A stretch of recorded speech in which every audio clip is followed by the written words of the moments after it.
The ship Starcaller hovered above a forgotten planet at the edge of the galaxy. The planet had no name now. It was covered in ice, ash, and silence.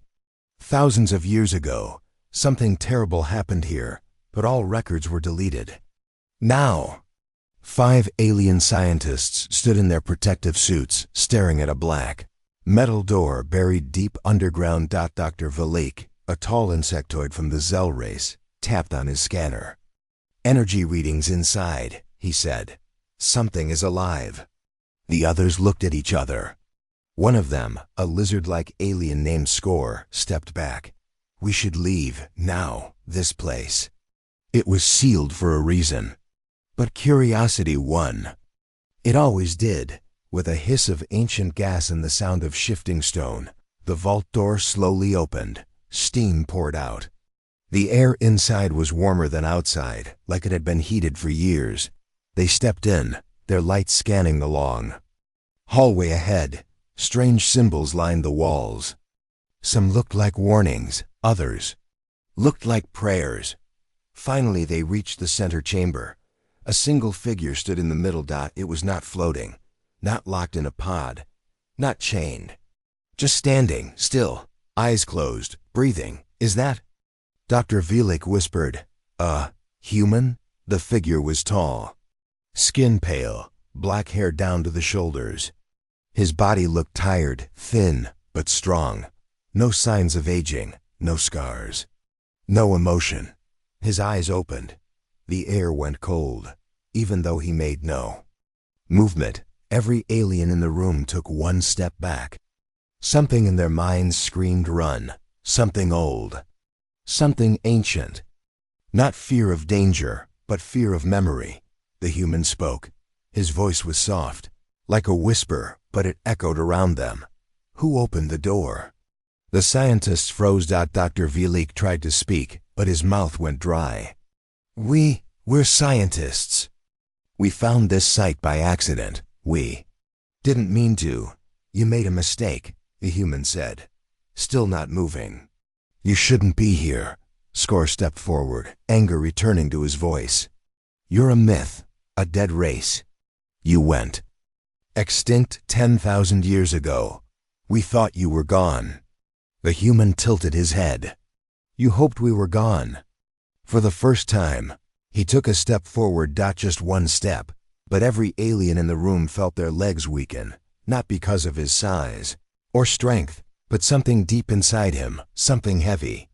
Like every atom in the air bent around him. "Who else knows?" he asked. We broadcasted the find," Velik said. "The Galactic Science Network knows. The Council too. Everyone will want to meet you." The human closed his eyes. His jaw tightened. "You told them," he whispered. "You called them here." And then he said the words that shook every being to their bones. "They will come. And they will die." Alarms began ringing back on the ship. The crew shouted. Something was happening in orbit. Score looked at his datapad. Multiple energy spikes on the surface. "No, wait, under the surface." The human turned his head slowly, looking at the wall behind them. "The others are waking up," he said. "You've broken the seal. What others?" Velik asked, panicking. "What are you talking about?" "You thought I was the last," the human whispered. "You were wrong."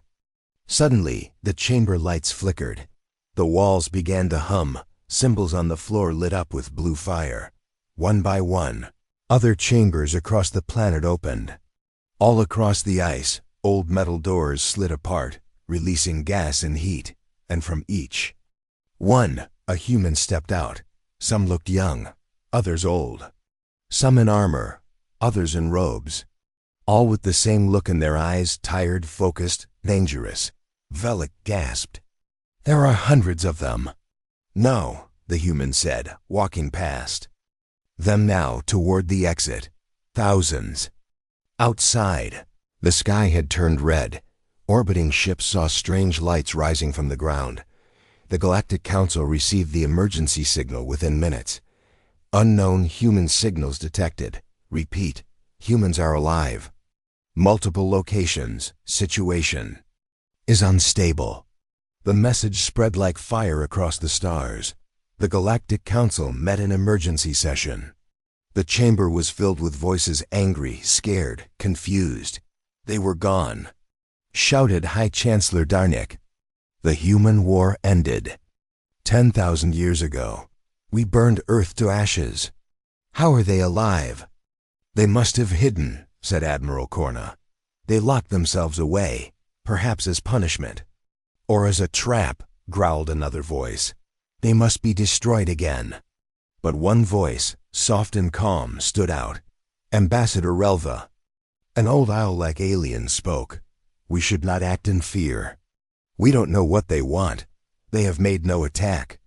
They don't need to attack, snapped Darnik. Their presence is a threat. You all remember what they did. The chamber went silent. Yes, they remembered. The day the first human empire burned the sky of Zarn Prime. The day one human dreadnought held off 7 fleets alone. The day a single human whispered into an AI god's mind and made it break.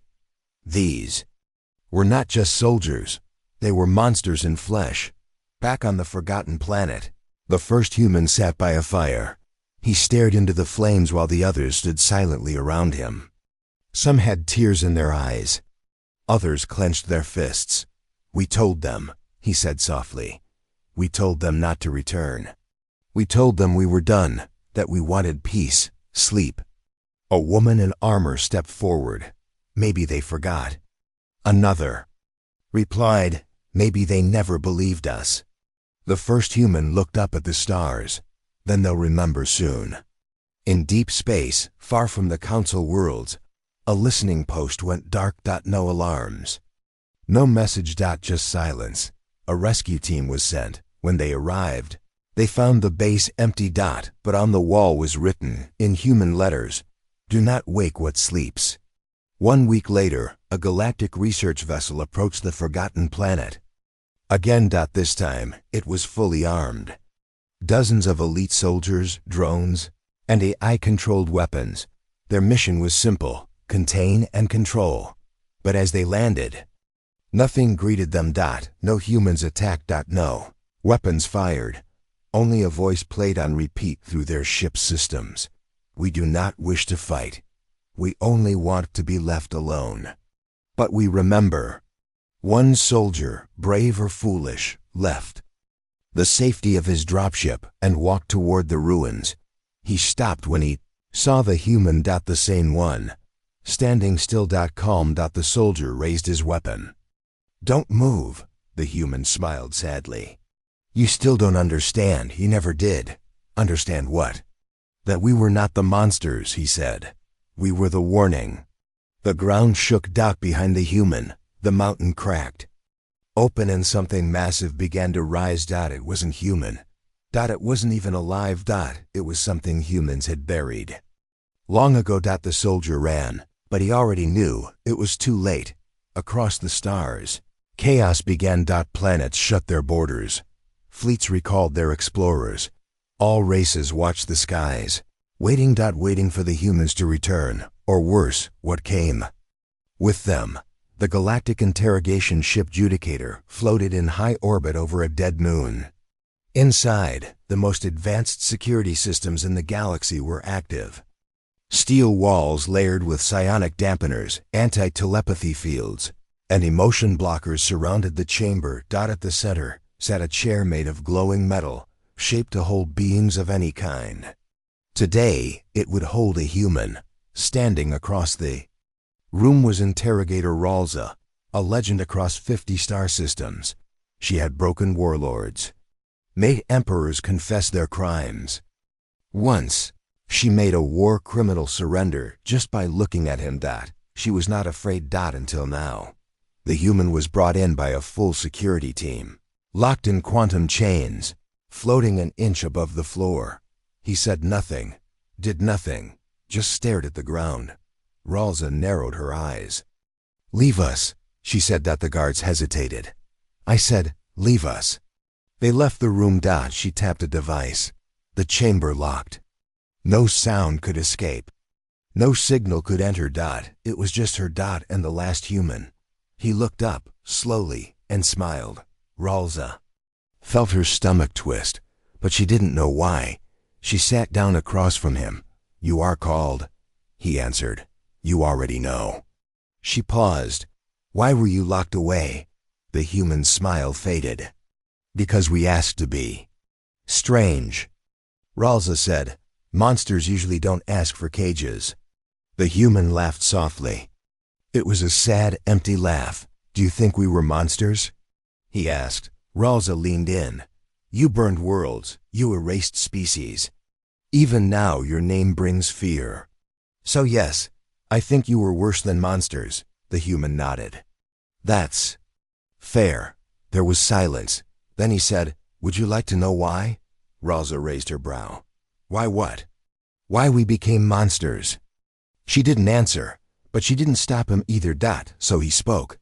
"We were a kind race once," he said. "We dreamed, we built, we sang to the stars, but then the stars screamed back." Ralza frowned. "What do you mean?" "There were things out there," he said, eyes distant. "Things older than time. We reached too far, opened doors we shouldn't have. And what came through showed us what fear truly was." He leaned forward. "We fought them. And we won. But we didn't win by being human." Ralza stared. "What did you become?" He didn't answer. Instead, he asked, "What do you fear, Ralza?" She said nothing. The human whispered, "I think I know." He closed his eyes. Suddenly, the air in the room changed. Heavy, cold. Ralza gasped. Her memories began to surface, painful ones. Her first kill. Her sister's death. The dark hole she fell into as a child, where she screamed for hours before anyone heard her. "No," she said, shaking her head. The human opened his eyes. "I'm not doing this," he said. "You are. Your fear listens when we speak." Ralza stood. "Stop it." But the room did not listen to her. The lights flickered. The walls pulsed. Then it all went still. The human spoke again. Softer now. "Do you know why we begged the galaxy to lock us away?" he asked. "Because we couldn't stop. Once the fear became part of us, it changed us. We didn't fight for peace. We fought to erase anything that reminded us of what scared us." He looked at her. "We became the fear." Ralza backed away. "That's not possible." He stood now, the chains falling off. She reached for her weapon only to find it melted into her belt. "I didn't do that either," he said. "It's the fear. It bends reality around us." "Lear," she said, voice shaking. "Am I?" He pointed at the mirror behind her. She turned. There was no reflection, just a shadow of her. Crying, alone in a dark room, she dropped to her knees. And she screamed, outside the chamber. The guards waited. 10 minutes passed, then 20. They heard no sound. When they finally opened the door, Ralza was curled in a corner, eyes wide open, tears on her face. The human was sitting calmly in the chair, chained again, as if he never moved. Ralza whispered only 2 words, "Let them go." Back on the council world, fear spread faster than light. They watched the footage. No weapons, no powers. Just words.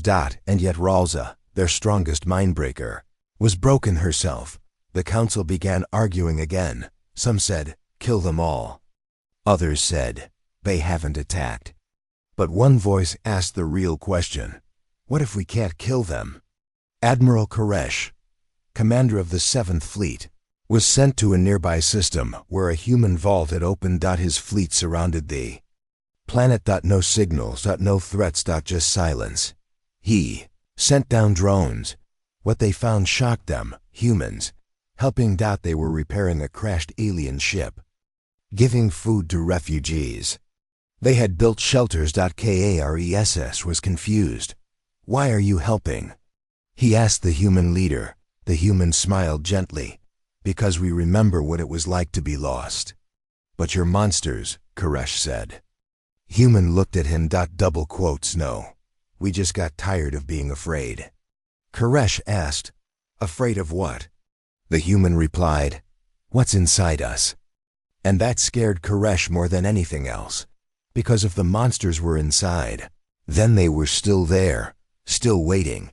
Back in the main galaxy, more humans awakened. Some joined quiet colonies, others disappeared into deep space, and some didn't speak at all. They just stood in places where no one else dared to stand, on battlefields, in graveyards, on broken moons. As if remembering, as if waiting. One message, intercepted by a galactic spy team, shocked the Council. A human transmission. Between two awakened soldiers. Do you feel it too? Yes, the old fear. It's close. What do we do? What we always did. Fight it? No, then what? Beg it to sleep. The Council went silent. One member whispered, "They're afraid too." Another asked, "Of what?" No one had an answer. In a hidden lab, scientists dissected human tech. They tried to copy it, tried to use it, but it wouldn't work. Not for anyone but humans. One AI said something strange. Human tech obeys only human fear. They laughed at first. Until the lab exploded 3 hours later. All crew dead. No trace of the human device. Only a final voice log. It woke up. On a cold asteroid, 2 humans stood watching the stars. A child and an old soldier. The child asked, "Why did they wake us?" The old one replied, "Because they forgot why we slept." The child held his hand. "Will it happen again?" The old one didn't answer. He just stared into the dark sky and whispered, "I hope not." Inside the Council of Species, the vote began. Kill the humans or study them. Simple, 2 choices. There were 12 Grand Counselors, each from a powerful race. They sat in a round chamber under a glass ceiling. The stars above looked peaceful, but peace was a lie. Each counselor had seen the new reports. Humans were waking up. Across abandoned moons, lost stations, buried vaults. Thousands of them. Not fighting. Not attacking. Just waking. And remembering. Some species wanted to destroy them before it was too late. Others believed they could be studied, controlled, used. But as the vote began, something strange happened. One by one, counselors started disappearing. Not in flames, not with screams, just silence, a flicker, and they were gone. Within seconds, half the chamber was empty. The lights dimmed. A pasta changes off. The chamber was empty. Voice echoed in the chamber. "Calm, human. You don't get to choose mercy." Story, Ambassador Lero of the Solari. Race was shaking. He had been in the Council for 300 years. He had seen wars. He had seen plagues. He had survived the scourge of Drac, but he had never seen anything like this. The missing counselors weren't dead. There were no bodies, no blood, just gone. The Council's AI tried to explain. "We are detecting no transporter beams, no time shifts, no psionic energy. It's as if they stopped existing." Lero stood up. "Call every fleet, every world. We are under attack." "No," said Counselor Merrick's of the Drenner. His voice was dry, hollow. "They're not attacking. Then what is this?" Lero yelled. Mar Rix looked up. "This is a reminder." The word hung in the air. The humans were not coming with weapons.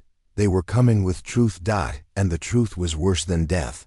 On the frozen world of Voron 7, 3 humans sat inside an abandoned communication tower. The building shook from the storm outside. One of them, a woman in dark armor, stared at the silent console. "We intercepted their vote," she said. "They debated if we deserved mercy." A younger man laughed bitterly. "After everything?"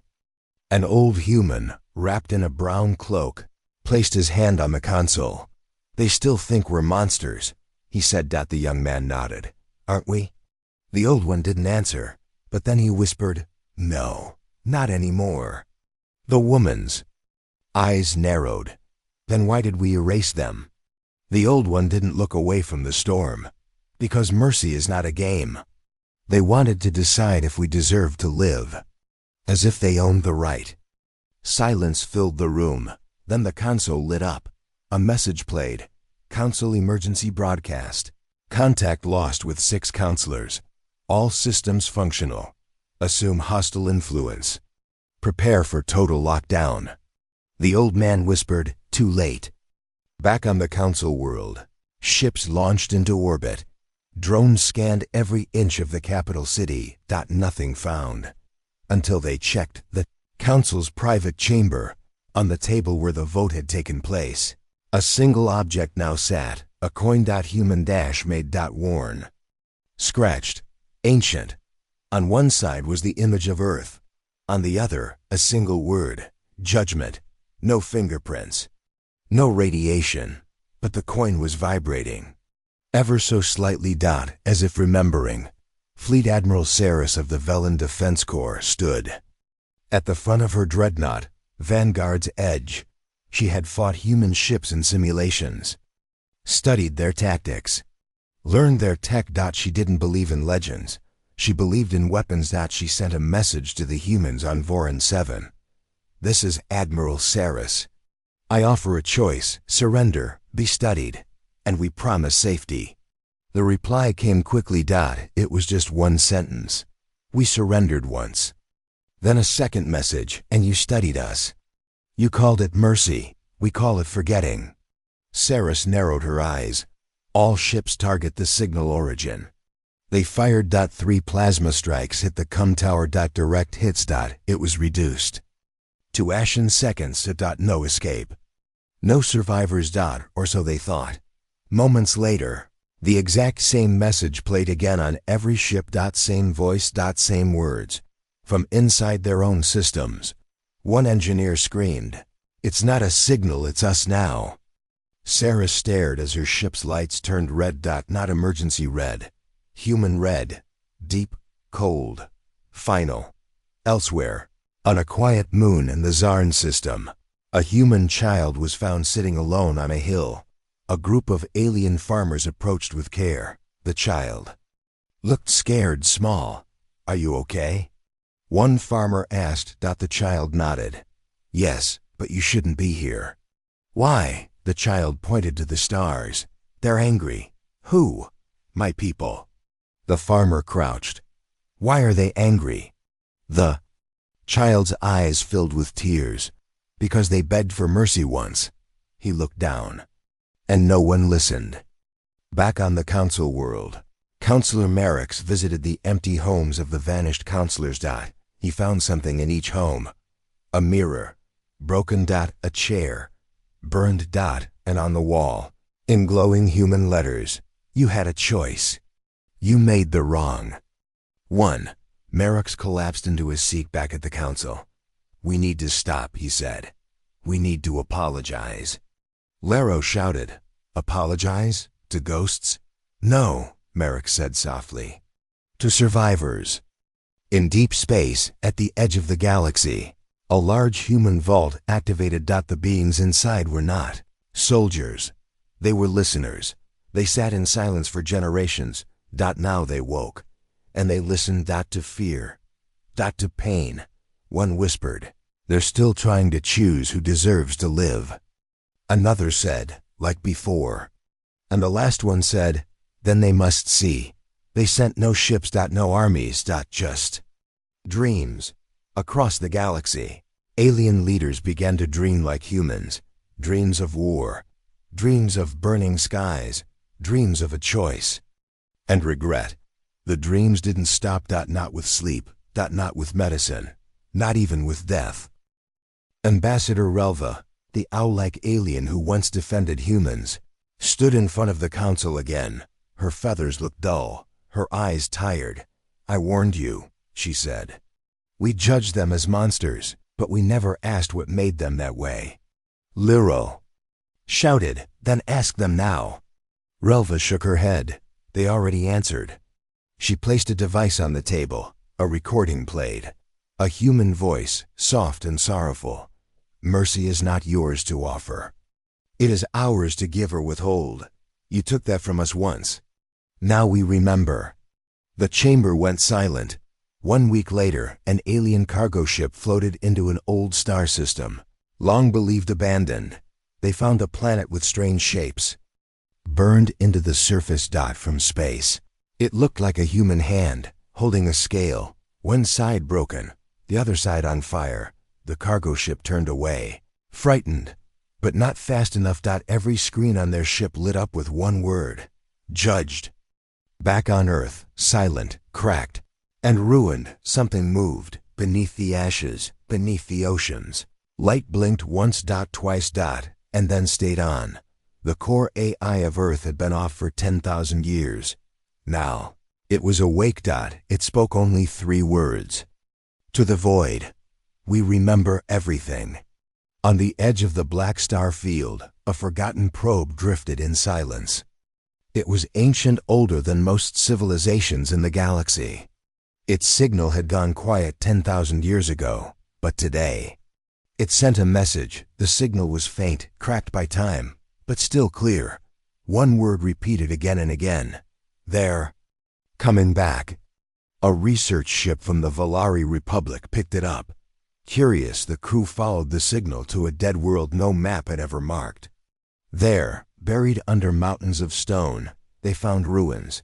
Not human ruins. Older, darker, and in the center of it all, a wall of symbols none could read except one. A human survivor, recently awakened from deep cryosleep, was brought to translate. The human stared at the wall in silence, then whispered, "We didn't start the war." Story. Dr. Solon, the Valari archaeologist leading the dig, leaned in closer. "What do you mean?" he asked the human. The man didn't answer right away. His hands were shaking. "These symbols," the human said slowly, "they don't belong to us. They belong to them." "Who's them?" The human looked up. His eyes were cold. "The ones who made monsters."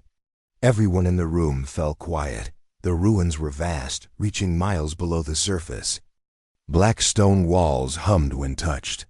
Symbols glowed red if scanned too long.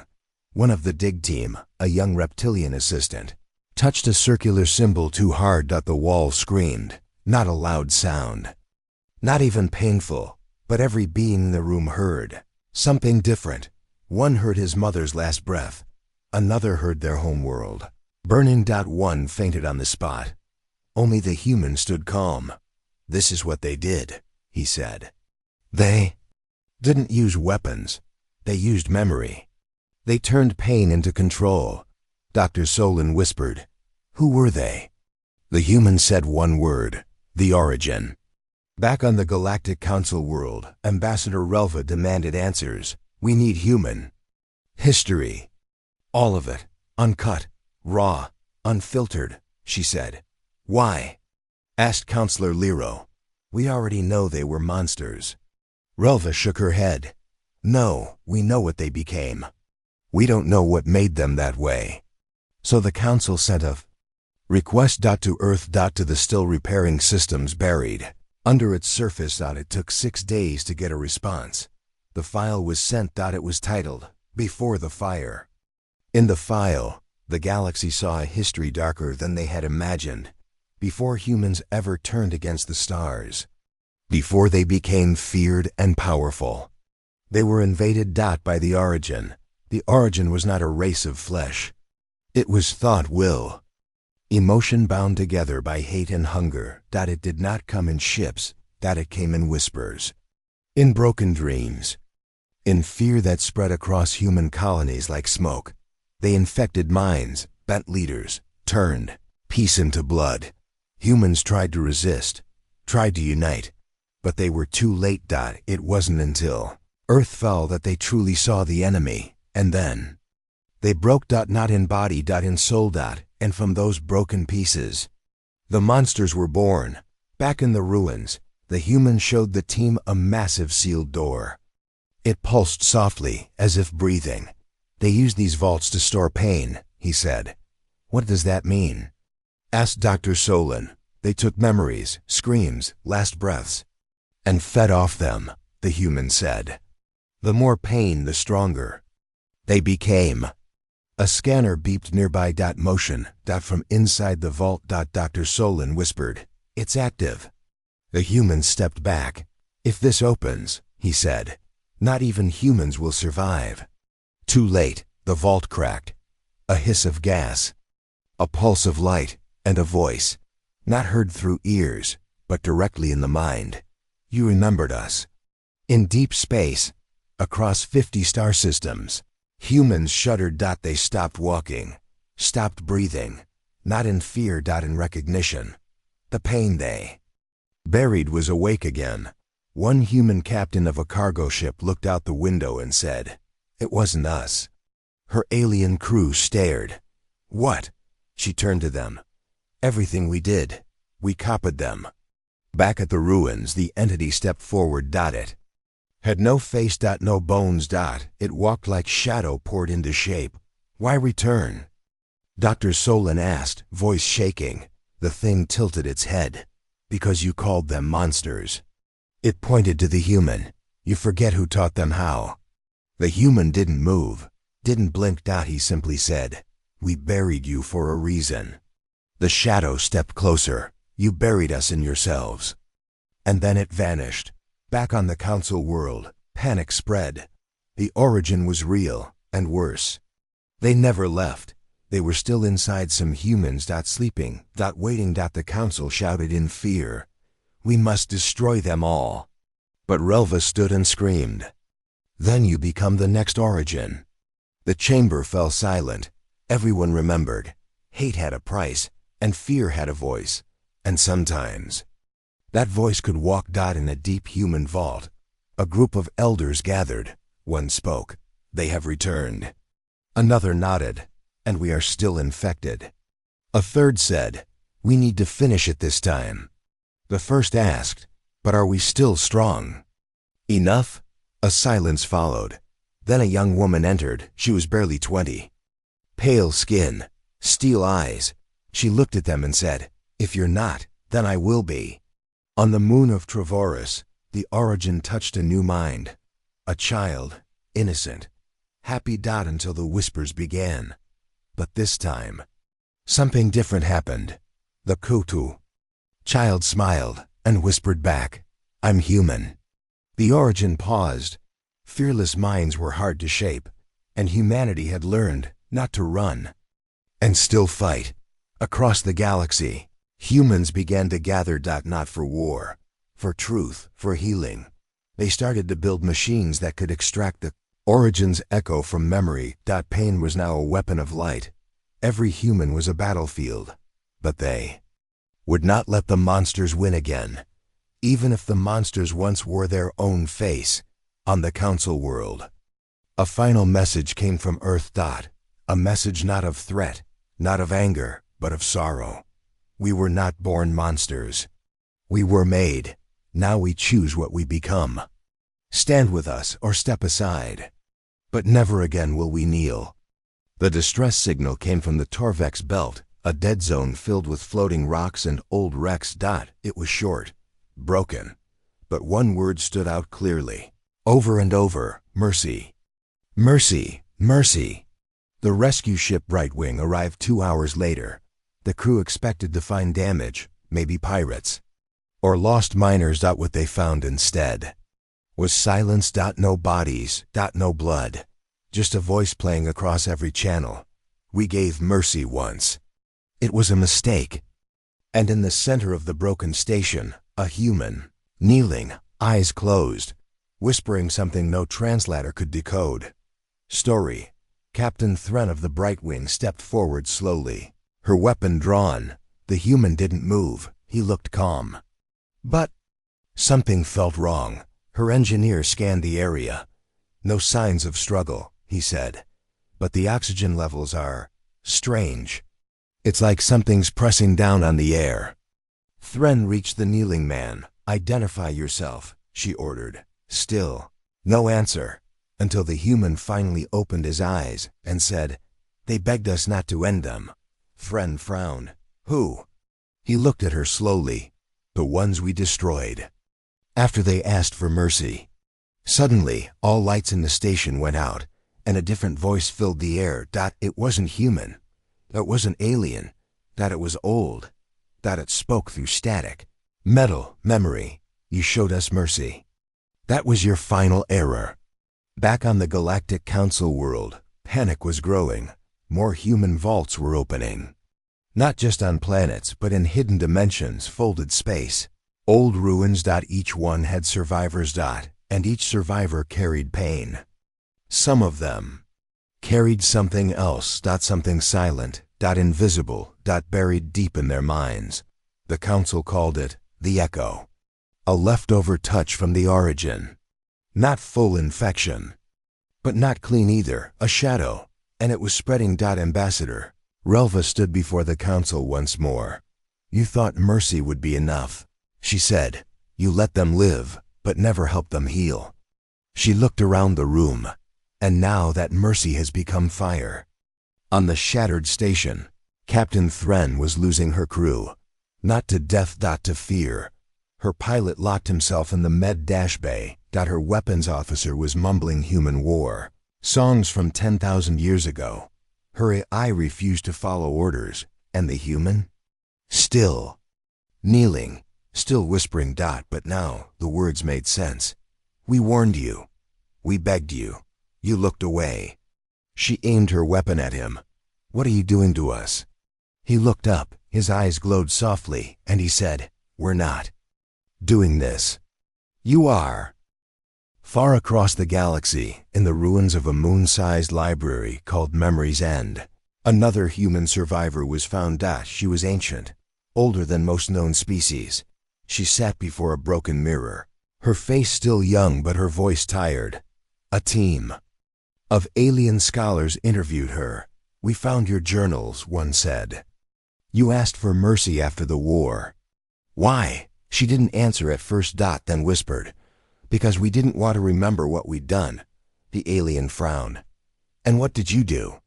The woman stood, turned to the mirror, and said, We forgave ourselves too early.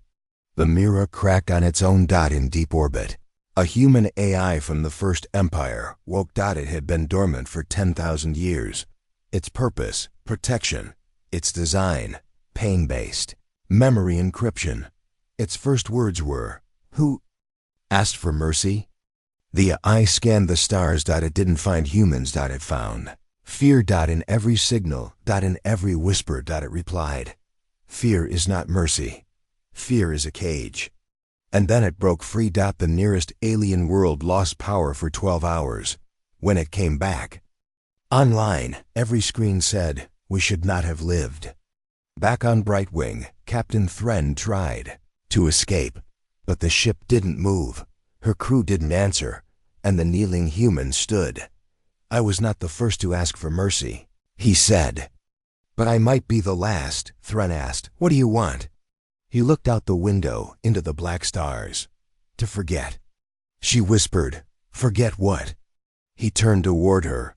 That we were good once.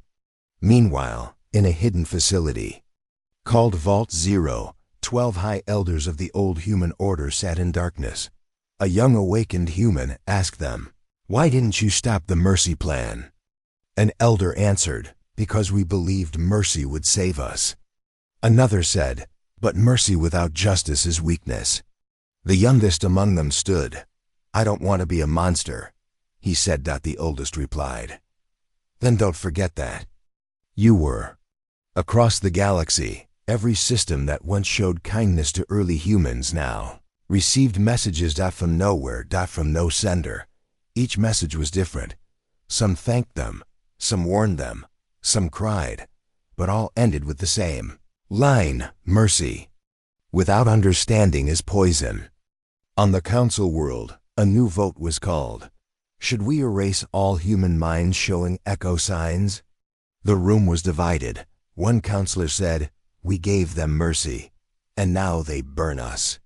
Another replied, No, we gave them silence, not healing. Ambassador Relva stood and said, We gave mercy too late. And we gave it for the wrong reason. She looked around. Mercy was not kindness. It was fear. And now it's come back to collect its price. The vote failed. No decision was made. Only silence and stars blinking out. New signal came from Earth. It was not from the AI. It was not from the survivors. It was from something deeper. Something buried in the crust of the planet. It said, "We dreamed once. Then we bled. You gave us mercy. But no one taught us how to live with it. Now we teach." On the final page of an old, broken human book, preserved in vacuum for 10,000 years, was written, "Forgiveness is not forgetting. Forgiveness is remembering and choosing to be better anyway." And beneath that, "Next time, don't wait until it's too late." In the deep ice of planet Sirith, machines began to stir. The temperature was -200. No life had touched the surface in 10,000 years. No sun reached this place. Just endless cold silence. But under the ice were chambers. And inside those chambers, they slept. Humans. Not dead. Not truly alive. Just waiting. Waiting for a signal. Waiting for the galaxy to remember them. And now, one chamber blinked. Soft light. A pulse like a heartbeat. Then, another. And another. Until the ice cracked like thunder. Then one of them opened his eyes, and he remembered the pain. Story colon unit -alpha-7 was the first to rise. He sat up slowly inside his frozen pod. Ice clung to his eyelashes. His muscles barely moved. But his mind was sharp. Too sharp. Memories came back like knives. War, fire, screams, the begging of enemy races, the betrayal of allies, the last breath of his commander. He fell to the floor, gasping. All around him, more pods began to open. Inside, each was a human sleeper. Not soldiers now, just survivors of a war the galaxy had forgotten. But they hadn't. The ice above cracked wider. An alien scout ship detected the strange energy pulses and moved to investigate. It was a scientific team from the peaceful Therian species. They meant no harm. They didn't even carry weapons. But when they landed, they saw them, dozens of humans, walking in slow lines, bare feet on frozen ground. Some had no armor. Some were bleeding from frozen cuts. But all had one thing in common. Their eyes were full of memories. The Therian leader, Drinel, stepped forward and bowed. "We offer aid," he said. "We thought your kind extinct." A woman with scars on her face turned. "You thought wrong." On the Galactic Council world, reports arrived quickly. Sirith vault breached. 70+ human sleepers awakened. No violence yet. Ambassador Relva leaned forward in her chair. "What do we know about these sleepers?" she asked. A data officer replied, "These are not war generals. They're memory carriers. The ones who sealed themselves to protect knowledge." Relva's feathers twitched. "Then they remember things no one else does." Counselor Lero frowned. "That's more dangerous than weapons." Relva whispered, "Or more useful." Back on Sirith, the humans sat around fires built from broken drone parts. The Therians brought food, heat packs, blankets, and they listened. Oldest sleeper, a man named Kel, finally spoke. "We were not soldiers," he said. "We were recorders. We watched. We stored the truth." "Because the galaxy kept lying?" Drinel asked. "Lying about what?" Kel stared into the fire. "About who started it." The Therians watched with careful eyes. Each night, the sleepers cried in their sleep, not out of fear, but from the weight of what they remembered. One woman, barely awake for an hour, carved names into the walls with her nails. Names of planets, names of species, names of friends and enemies. Kel told Drinel, "Pain needs space, memory needs voice." "We stored both," Drinel asked. "Why?" Kel looked up, so no one could say later, "We didn't know." On a nearby moon, a secret council research base watched everything through hidden satellites. One general said, "Now's the time to strike." "They're weak, just waking up." Another scientist said, "They're not hostile. We could learn from them." But a third voice from a shadowed screen overruled them all. Pain that deep always turns to fire. End them before it spreads. They launched a stealth drone strike on Sirith. The skies opened. Fire fell from orbit. Drinell screamed for his team to retreat. Kel and the others didn't move. Not one of them ran. They stood still and remembered Dot as the missiles hit the snow. They did not explode Dot. They stopped Dot, hovered. Dot turned Dot and rose back into the sky. Drinell gasped. How? Kel whispered. The ice remembers us. Then he looked up and added, and it knows who forgot us. Back on the council moon, every screen went dark. Then a message appeared. You erased our war, not our pain. Now pain speaks louder than lies. We are awake. The research base went silent. Dot and cold. Dot. Meanwhile, on Earth, the core AI spoke to a circle of human children, newborns, raised in peace. You were born from silence, it told them. But you carry screams. One child asked, Are we bad? The AI paused. Dot then said gently, No, you are what remains. And what remembers. Back on Sirith, more vaults opened. Not just memory sleepers now, but judges, war historians, torture survivors, peace negotiators, who had seen every treaty broken. They did not come out with anger. They came out with facts. With files. With records. And they broadcasted it to the galaxy. Every atrocity, every lie, every moment where humanity asked for peace and was given silence. And when the galaxy heard, they wept. On the council world, Relva stood before the chamber. You wanted to forget, she said, and so you called us kind for sparing them. She held up a datapad. But this proves we didn't spare them. We buried them alive. She turned to Lero, and now they remember. Lero whispered, What do we do? Relva said, We listen. For once we listen.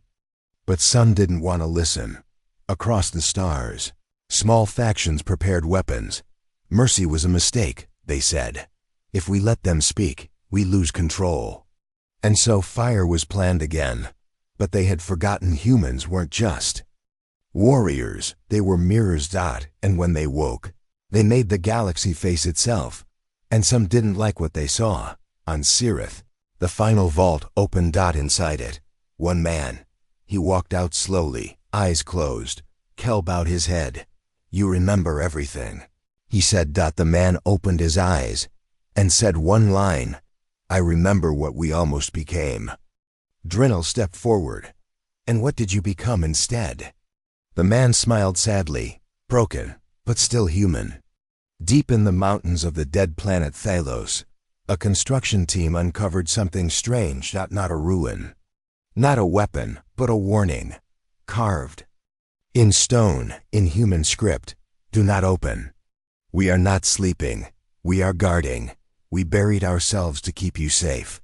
The workers laughed at first. Until the ground began to hum, and one of the engineers collapsed, screaming in voice that wasn't hers, a voice that said, They're not ready yet. Story. Galactic Commander Vren arrived at Thalos within 6 hours.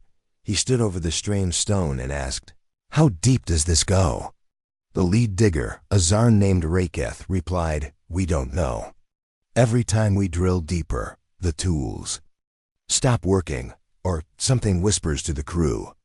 Vren frowned. Whispers? They say it's their own voices, Raketh said. But speaking things they never thought. Vren stared at the stone wall. Humans, he whispered. Always leaving behind fear.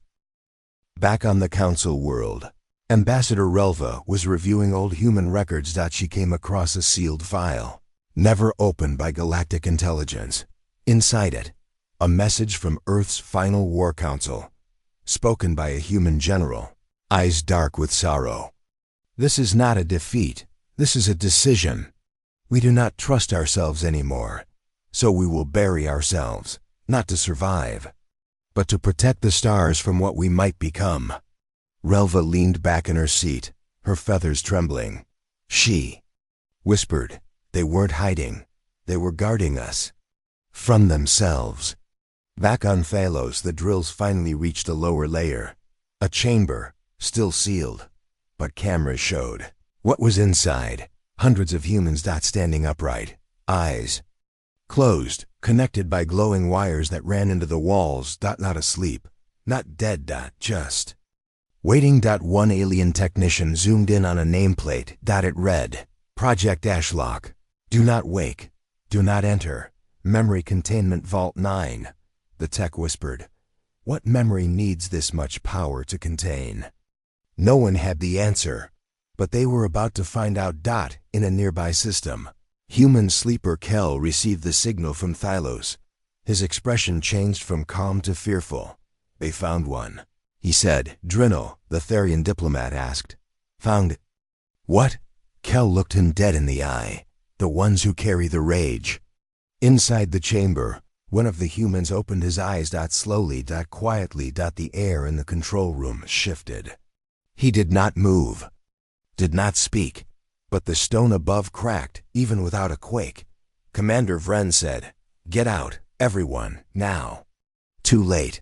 The lights went dark. The human inside smiled softly, and then whispered, we told you not to open it. Across the galaxy, every human vault received the same message. Containment breach. Ashlock active. Kel closed his eyes. They'll try to fight it, he said. Drinal asked, what's inside them? Kel replied, every moment of hate.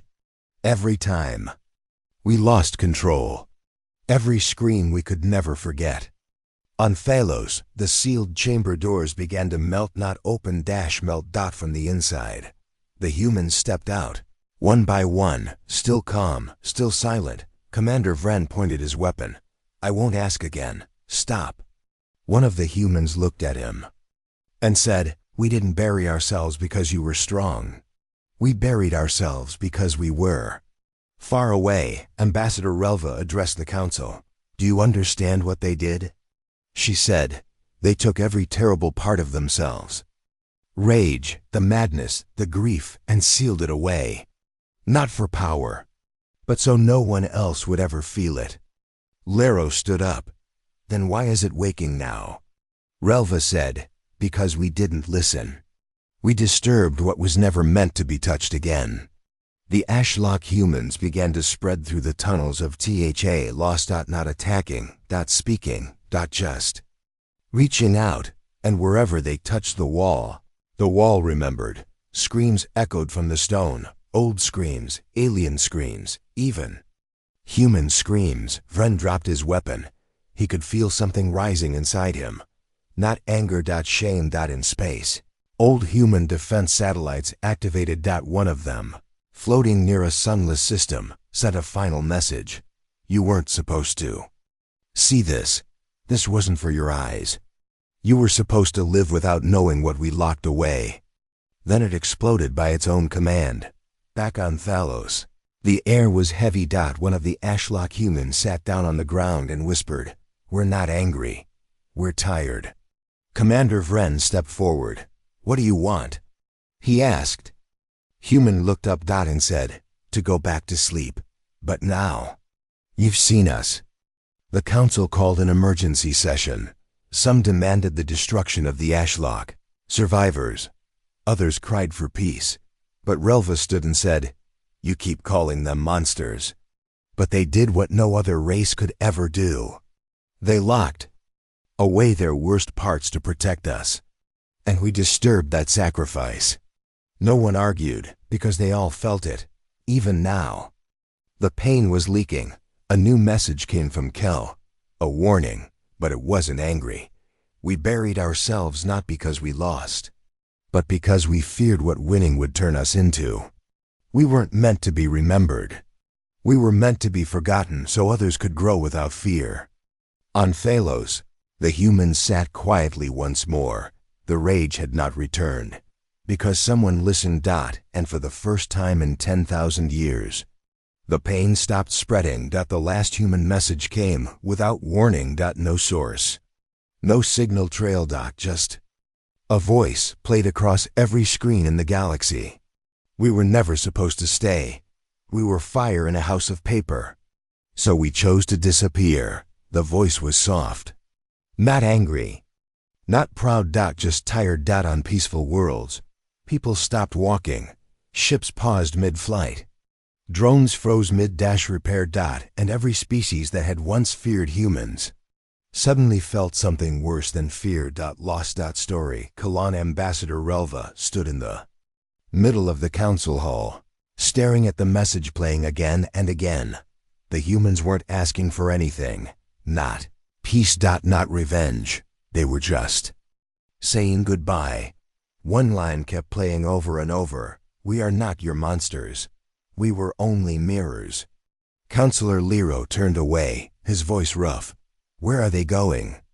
A voice from the back whispered, they're not going anywhere. They're erasing themselves. On the icy world of Sirith, the human sleepers had returned to their vaults, their eyes closed, their memories sealed once more. Kel, the oldest among them, sat outside the chamber one last time. Drinnel, the Therian diplomat who had stood beside him, knelt at his side. You don't have to go, Drinnel said. Kel smiled softly. We do. Why? Kel looked to the sky. Because if we stay, we'll be blamed forever. All across the galaxy, human vaults began to close, one by one, on dead moons, inside suns, buried under lost cities.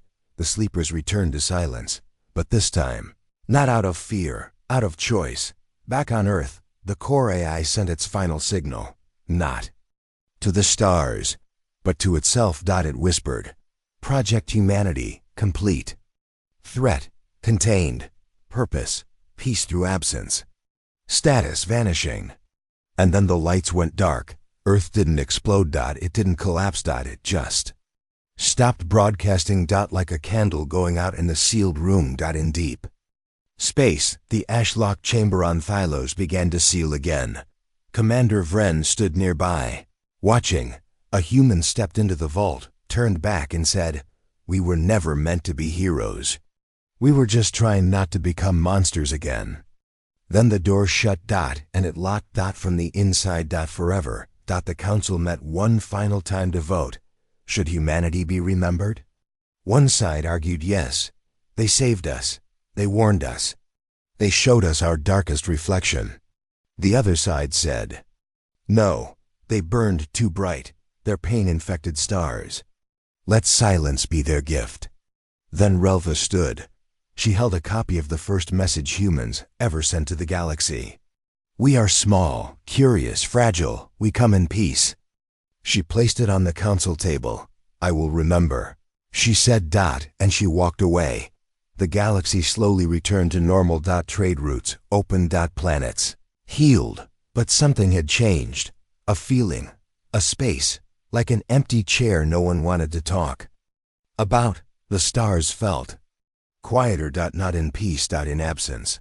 Centuries passed, and stories turned to myths. The human monsters became bedtime tales told to alien children.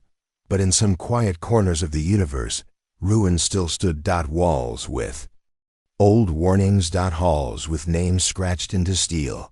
Vaults that pulsed ever so faintly, and sometimes, just sometimes, people said they heard whispers. Not of threats, but of hope. In a field of glass, on a dead world no ship dared land on, one flower grew. Bright yellow, against all odds, and next to it, on a stone cracked by time someone had carved, we chose to disappear, so you could stay. And far beyond the edge of map space, in a dark corner where no stars shone, a single human ship floated, its systems silent, its crew asleep. Waiting. Not for war. Not for revenge, but for a galaxy ready to remember the whole truth. Until then, they rested,